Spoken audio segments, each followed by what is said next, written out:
네, 이런 이야기 들어보셨을 겁니다. 어떤 사람이 이제 사업을 하다가 이제 크게 실패를 하고 이제 사기를 당하고 또 전 재산을 날리게 됐습니다. 근데 이게 사실 설상가상으로 엎친 데 덮친 격으로 이중 삼중으로 안 좋은 일들이 악재들이 겹치는 경우들이 많잖아요. 근데 사기로 인해 전 재산을 다 잃고 또 사업은 망하게 된 이 중에 아내까지 이제 하늘나라로 먼저 가게 됐습니다. 근데 이제 이런 상황에서 남편이 할 수 있었던 거는 이제 너무 큰 시리에 빠졌기 때문에 매일 이제 술 마시고 그러면서 그렇게 이제 보내게 됐는데, 그러다 보니까 가족들의 시선이 이제 달라지게 되는 거죠. 계속 그렇게 이제 지내게 되다 보고 자기의 의지를 보여주지 않으니까 가족들에게도 이제 계속 냉대를 받고 이제 무시를 당하고, 그래서 이제 이렇게 있을 바에는 그냥 내가 나가겠다라고 해서 나가서 결국에 이제 노숙자 신세로 이제 전락을 하게 된 사람이 있었습니다. 근데 이제 어느 날은 그렇게 노숙자로 이렇게 지내면서 이제 뭐 이런 이제 역 근처나 이런 데를 배회하다가 너무 배가 고픈 거예요. 이제 구걸도 안 되고 너무 배가 고파서 식당들을 이제 이렇게 가면서 일단 먹고 그 다음에 사정을 얘기해서 돈이 없다라고 얘기하려고 했는데, 행색이 초라하니 누가 이제 받아주는 데도 없고 들어오지도 못하게 하게 돼서 결국에는 누구도 그를 받아주지 이제 않았고, 그가 계획해서 밥을 먹고 도망가려고 했던 계획도 이제 안 되고 배는 더 너무너무 고픈 상황이었죠. 그래서 이제 뭐 자기 잘못은 생각하지 않고 내가 이제 나를 받아주지 않는 세상, 이런 식당 내가 가만두지 않겠다라는 생각을 하고 밤에 내가 휘발유를 뿌려서 다 불질러 버리겠다, 이런 이제 독한 생각을 하게 된 거죠. 근데 극한 상황이 있으니까 그런 이제 생각을 하면서 이제 길을 가다가 어느 골목에 이제 들어갔는데, 거기 이제 할머니 국수집 여기 있었나 봐요. 그래서 이제 거기 들어가고 냄새도 나고 먹고 싶기도 하고 배가 고프고 막 이런 상황에 쭈뼛쭈뼛 이제 거기 서 있는데, 거기 이제 그 사장님이었던 어르신이 나와서 들어오시라고, 그리고 여기 앉아요라고 하면서 국수를 하나 이렇게 말아 주셨다고 합니다. 그래서 일단은 배가 고프니까 허겁지겁 그 국수를 이제 들이붓다시피 이제 다 먹었는데, 또 국수 그릇을 가지고 가더니 또 이제 걷다가 한가득 국수랑 또 이 국을 말아서 이렇게 주더라는 거예요. 그래서 이제 또 그것도 허겁지겁 들이붓다시피 먹고 있는 도중에 돈이 없잖아요. 그러니까 이제 할머니가 여기 이제 국수를 삶으러 가는 동안에 이제 눈치 봐갖고 이제 냅다 도망을 친 거죠.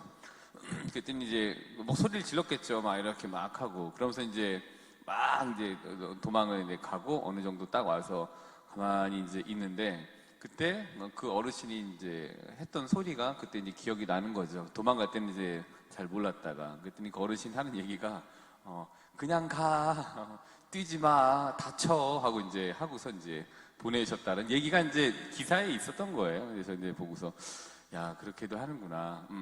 근데 이제 이 사람이 이제 그렇게 하고 나서 그렇게 세상으로부터 홀대를 받고 자기 실패로 인한 이제 시리에 빠져서 실망에 빠져서 이제 막 이렇게 지내던 시기에 자기에게 굉장히 따뜻하게 환대를 해주고 또 그렇게 밥을 이렇게 주었던 그 이제 이 따뜻한 환대를 생각하면서 다음날 이제 내 집으로 돌아가야 되겠다라고 하고 이제 본가로 이제 돌아가게 되죠. 근데 뭐 시선이 곱겠습니까? 근데 냉대하고 또 그렇게 환대하진 않았겠죠.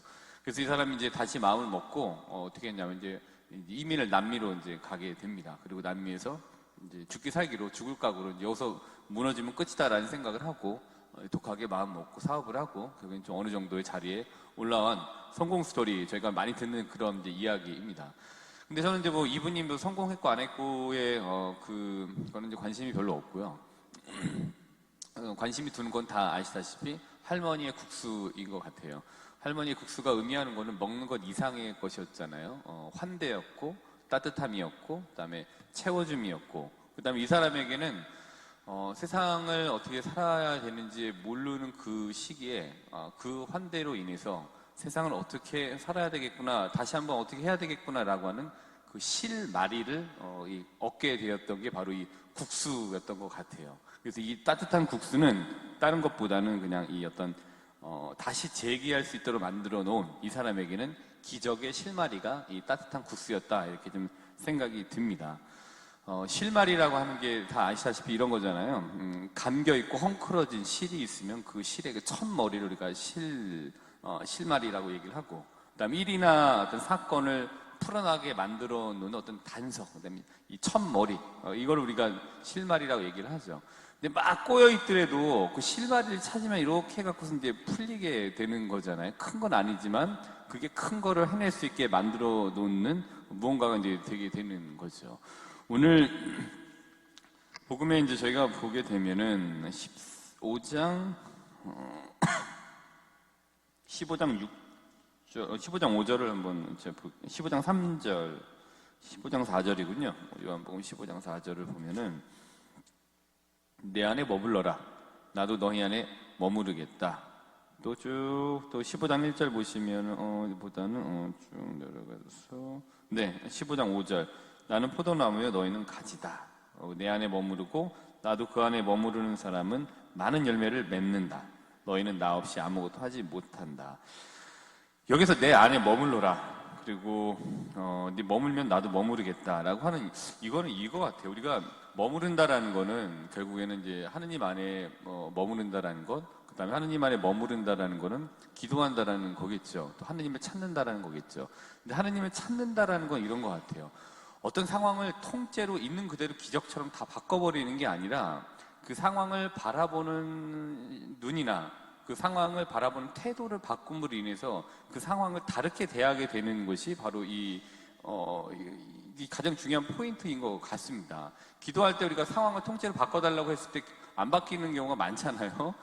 대개의 경우 그렇습니다. 근데 기도를 하는 과정 중에 그걸 바라보는 시선이 달라졌을 때 그 일을 해결할 수 있는 실마리를 기도 안에서 찾는 경우가 이제 있게 되는 거죠. 그래서 하느님의 응답은 실마리가 아닌가 이런 생각 좀 해보게 됐습니다. 통째로 그냥 다 바꿔버리는, 판을 바꿔버리는 것이 아니라 그 실마리를 가지고 본인의 의지를 가지고 이거를 이제 달리 나름대로 그 실마리를 가지고 판을 만들어 놓게 하는 것. 그게 이제 기도 안에서 이루어지는 일이고 기도의 열매가 바로 이 실마리인 것 같습니다. 요한복음을 오늘 복음이니까 요한복음 6장 9절 한번 보시면은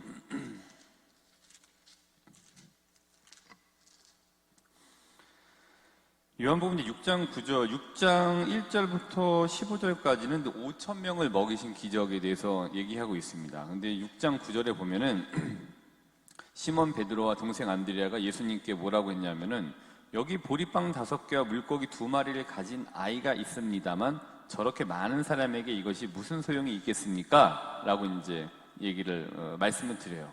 근데 여기에서 이제 10절을 보시면은 자리를 잡았죠. 사람들이 장정만도 그 수가 5,000명쯤 되었다라고 얘기합니다.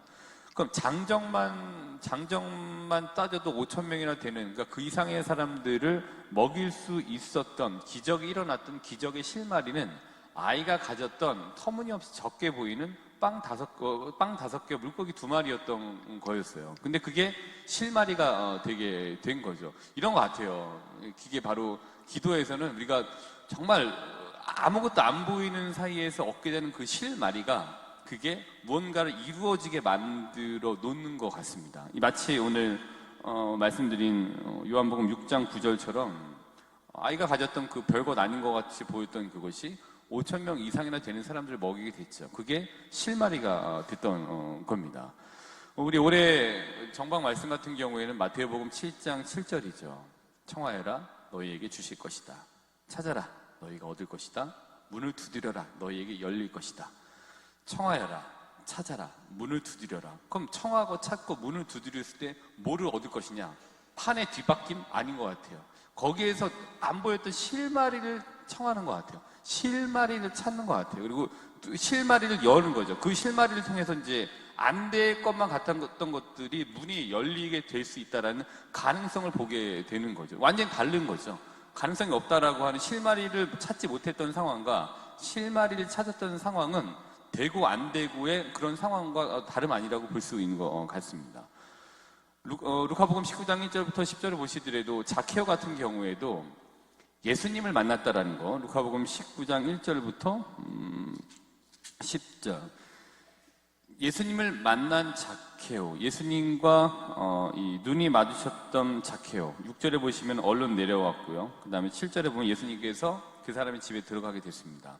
자케오가 예수님을 만났던 거는 그의 삶을 바꿔라라고 예수님께서 기적적으로 뭔가를 하셨던 게 아니라, 자케오가 예수님을 만나고 어떻게 살아야 되는지에 대한 실마리를 찾았던 것 같아요. 그 실마리를 못 찾았을 때는 삶이 좀 달랐죠. 근데 실마리를 만나서 딱 잡으니까 재산의 반, 가난한 사람들에게, 또 횡령한 게 있으면은, 띄어온 게 있으면은 네 곱절로 갚겠다라고 하는 실마리를 통한 어떤 열매가 여기에서 이루어지게 된 거죠. 그 실마리가 굉장히 중요한 일인 것 같습니다.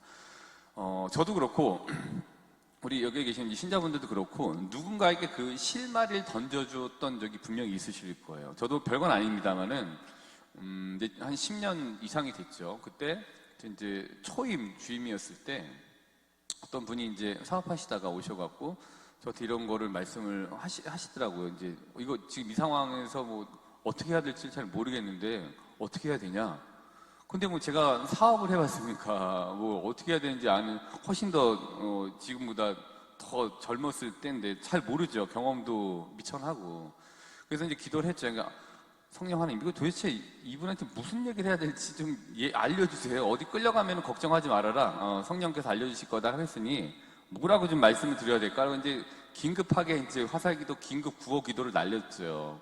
근데 뭐 떠오르는 건 없고, 이런 얘기가 좀 마음에 좀 울리는 것 같아요. 그냥 드렸습니다. 별거 아니었는데, 제가 잘 모르겠는데 제 생각에는 사는 거는 버티기 문제인 것 같습니다. 지금 어떤 상황이신지 제가 잘 들었는데, 이자 좀 버티시면 좋겠다. 제가 드릴 수 있는 말은 이거밖에 없는 것 같다.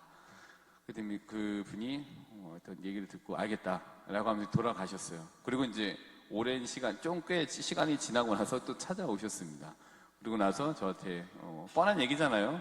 잘 됐으니까 찾아왔죠. 안 됐으면 딴 사람 찾아갔겠죠. 근데 잘 된 거죠. 와갖고서 그때 신님 사실 어떻게 될지 몰랐는데 버티라는 얘기를 해갖고 자기 한번 버텨봤다, 기도하면서. 그랬더니 그 이후에 일이 좀 풀리더라. 그러면서 지금 이렇게 좀 잘 되게 됐다. 저한테도 이런 뻔한 누군가의 성공 스토리가 있지 않겠습니까? 그래서 그렇게 됐다라고 얘기를 하더라고요. 버티라고 했던 제 말이 그에게는 뭐 실마리가 됐죠. 물론 이제 또 다른 스토리가 그 안에 있습니다만은 그에게 실마리가 좀 됐던 것 같아요. 그러니까 실마리를 잡고 안 잡고, 실마리를 찾고 못 찾고의 이 부분은 굉장히 큰, 완전히 다른 큰 차이인 것 같습니다. 그래서 우리 기도할 때 판을 바꿔주십시오라고 하기보다는 이 일에서 어떻게 실마리를 찾을 수 있을까요? 라고 기도하는 것이 훨씬 지혜로운 기도인 거고 성숙한 기도인 것 같습니다. 여러 가지 답답하신 게 있으시죠? 그 답답함 중에 어떻게 이 실마리를 찾을 수 있을까? 하느님께 기도할 때 청하시면 좋겠습니다. 이 답답함 안에서 뚫고 나갈 수 있는 실마리 좀 주십시오. 그거를 볼 수 있는 눈, 그거를 들을 수 있는 좀 귀를 좀 주십시오라고 현명하게, 좀 더 성숙하게 기도하시면 좋겠습니다. 이런 맥락에서 이번 한 주간 하느님 안에 머무르시겠다는 결심과 함께 나에게 주어지는 다양한 형태의 실마리를 잘 발견할 수 있는 지혜로운 눈, 또 지혜로운 귀를 청하시면서 오늘 미사를 정성껏 봉헌하도록 합시다.